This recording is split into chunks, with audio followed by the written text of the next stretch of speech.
Hey guys, welcome back to Andy's Dinosaur Reviews. Today we are going to take a look at an extremely cool Carnotaurus figure, but as you can see it is a very small Carnotaurus figure. This is the Kaiyodo Dinotales Carnotaurus, and I am a huge fan of the Kaiyodo line and the many different figures they have, but they have this very large line of very small kind of mini figures, and they're all extremely cool, very nicely and very highly detailed, but all really small figures. And it's, I think because they're so small, one of the reasons why I haven't collected too many of them, but I've kind of sat back over the years and just admired them online a lot, because it usually costs about $10 per figure, so I feel like that's a pretty hefty price for some of these, and some of them are actually even more than that. There's quite a few that are around the $25 range or more. But being as small as they are, I just really haven't pulled the trigger on too many of them, but the ones that I do have, I absolutely love. I think every single figure that I've acquired from the Kaiyodo line have been absolutely beautiful, and this Carnotaurus looks to be no different in any way. So without further ado, let's go ahead and get a closer look at it right now. So again, like I said, the figure is extremely small, and you can really see that here next to my fingers alone. Just the head sculpt is smaller than one of the tip of my fingers, but they are really impressive. Look at how much incredible detail and paintwork has been crammed into something as small as this is. It's super impressive if you ask me. You've got the nostrils sculpted out up there, and you also have some really nice kind of fine scaling and even a little bit of like an osteoderm-like appearance that runs along the eye socket area. The lower jaw looks to be sculpted quite nicely as well. Really nice skin texture in that area as well, and you've got the teeth, which the teeth are a little bit sloppily painted, but you really have to admire just how good they actually look. Again, for the size, it is extremely impressive how small those teeth are, and this side on the upper jaw really does actually look really quite good. The overall appearance of the teeth really does have quite a beautiful look to them, and the inside of the mouth, you've got the tongue sculpted out and painted in there, and the upper side of the mouth also actually sports a little bit of detail, but not too much. As we start to lead down the neck, you can see the eyes are painted with like a greenish coloration and a nice black pupil. The horns up here on the top of the head are also really nicely painted and incredibly well sculpted. Again, look at the detail included in those horns of the Carnotaurus for the size of the figure. That is really quite insane. And you can see that the skull shape is nice and thin, like you would expect to see on a Carnotaurus. As we start to lead down the neck, you can see those trademark Carnotaurus osteoderms pick up. They start to run down the neck area in two different rows and then along the spinal column as well, and they are painted with a nice blackish coloration, and as you can see, there is no sloppiness at all to those. They look really good. As far as the paint goes, you have a nice darker brown up here on the top part of the body, up here in the head region, and then up on the very top you've got a really dark brown or like a black, and then the lower jaw also has another variation of brown included as well. And then as you move down the body, it kind of transitions from this darker brown on the face to a little bit of a lighter brown, and you can again see some variations of browns included. So the paintwork of this Carnotaurus for its size is incredibly impressive. Lots of nice creasing in the neck as we lead down the body into the shoulder area. You can get a sense of the shoulder blade there. You've got the really nicely sculpted out Carnotaurus hands, nice and short like we would expect them to be. The detailing on the underside of the neck, even in the throat, you can actually see the throat detail there. Looks really good. Beautiful muscle tone there in the chest. And then the detail continues to look really nice as we run down the underside of the dinosaur. Looking up here at the body, you can see the rib cage there. As I turn it a little bit, nice skin folding and skin wrinkling going on. And the overall skin texture looks really good as well, really nice scaling. And then you see that there's some kind of like splotchy stripes, sort of nice black ones that start to appear right around the shoulder area and then run down the length of the Carnotaurus. You can see it runs down here into the hip area a little bit. You can see the hip bone quite nicely there. Really nice skin texture again as we move down the thigh.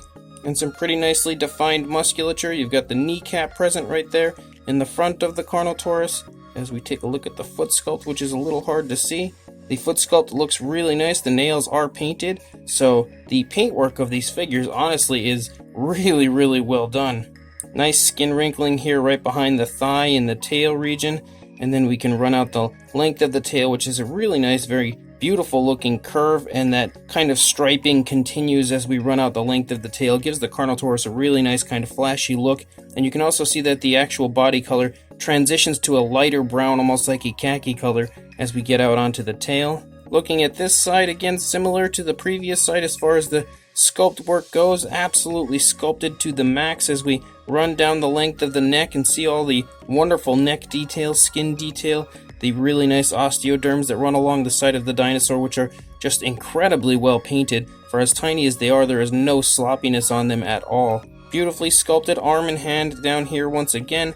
Really nice skin folding, and right there specifically where the leg is kind of pushing into the body, look at how beautiful that skin is reacting to that movement, really bunching the skin up. Really nice, very fine scaling all over the dinosaur once again. And as you get up here to the top of the animal, you can see the scales get a little bit thicker, a little bit bigger. And then we come back here to the hip bone once again, looks really good. You can see the hip bone sculpted out nicely, and I really like the scaling up here at the top by the hip bone there. Really kind of like a little bit of a larger scaling going on. As you move down the thigh, you can get a really nice sense of the muscle tone, and beautiful muscle tone in the calf muscle as well. Nice creasing there in the bent area of the knee. You can also see the kneecap again in the front here. And I really love the beautiful, almost bird-like appearance to the foot lifted up off the ground. Again, that foot sculpt is just fantastic. I really feel like these Kaiyodo figures are extremely underrated. Again, the skin texture looks great as we run out the length of the tail. You can see it transition again to that almost like a khaki brown.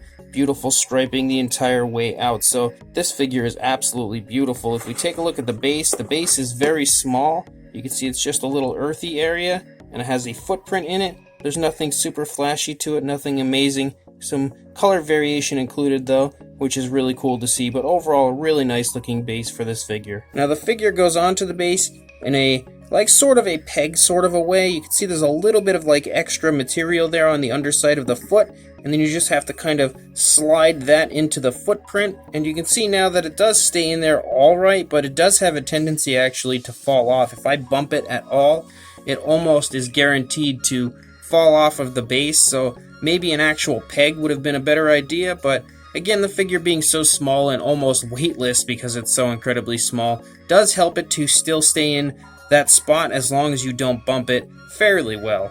As far as the size goes, and again, extremely, extremely small, I cannot state that enough. From the head to the tail, you're looking at about 3.5 inches or 9 centimeters, somewhere in that range, maybe a little over. And for a height, about 1 3/4 inches, maybe closing in on 2 inches, or around 4.5 to 5 centimeters. For a size comparison, there is Mr. Papo T-Rex, the Attack Pack Colovosaurus, and Robert Muldoon next to our extremely small Carnotaurus, and now our Carnotaurus looks like it would be a baby in comparison to these other figures here. But hopefully now that you'll be able to see it here next to these figures, you'll have a good idea of the size if you've never seen one of these Kaiyodo figures in person. They are extremely small, but from the close-up you should be able to tell that they are incredibly well sculpted as far as the detailing and overall appearance of the figure goes. It is extremely, extremely impressive, and I think even more so now that you see it next to these figures here. So this Kaiyodo Carnotaurus is beautiful, absolutely beautiful. I really wish they would create this exact same figure in a much larger, upscaled sort of a way, similar to a size like a Papo or a Safari LTD. I would love this figure in that size range, but even at this smaller size range, I think it is still fantastic. And one really cool thing about the Kaiyodo figures is the fact that they are so small. They can fit into any collection with ease, and you can just have absolutely tons and tons and tons of them without ever taking up very much room. But again, due to the smaller size, I feel like the price of them is just a little bit too much most times in comparison to the actual size of the figure you get, because for the $10 range, you can often get a figure that is around the size of a Safari LTD or a Schleich or Collect Day or something like that that's much larger than what you see here with the Kaiyodo figure.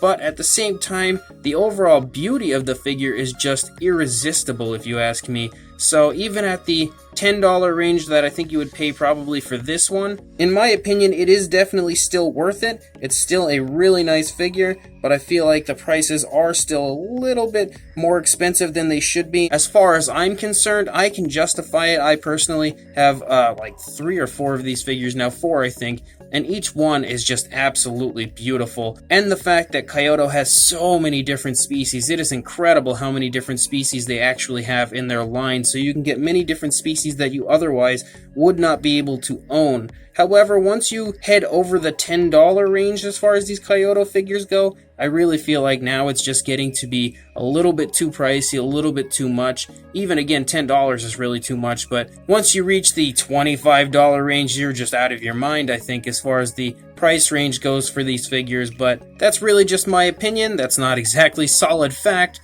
just the way I feel. But regardless, the sculpt of this Carnotaurus is picture perfect, a truly beautiful appearance to the figure in every possible way, and for its size, it is incredibly highly detailed. The actual sculpting and detailing of the figure itself, like the skin texture and everything, is just beautiful. The overall sculpt, as far as the pose and everything, is also really nice. Very nice dynamic running pose on the Carnotaurus. Everything on the figure looks really well done. Very beautiful and accurate head sculpt as far as I can tell. And the paintwork is off the charts beautiful, and that's one thing that is almost always a guarantee when you do get one of these Kaiyodo figures, that one thing they're going to have a really cool paint application, because for some reason they always come up with the coolest ideas as far as paint schemes go for their figures. But also, it's really, really nicely applied. It honestly looks like the body color of the dinosaur. Everything is just really beautifully applied to the figure. Nothing really looks like paint on a figure. It does look like body color. So this Carnotaurus specifically overall is an absolute win and a really beautiful Kaiyodo figure. So if you want to pick this up, I will include a link in the description to where you can do just that. So make sure you head down to the description, pick up this fantastic Kaiyodo Carnotaurus, and also make sure you like, comment, and subscribe, and I will see you in the next review. Thanks for watching.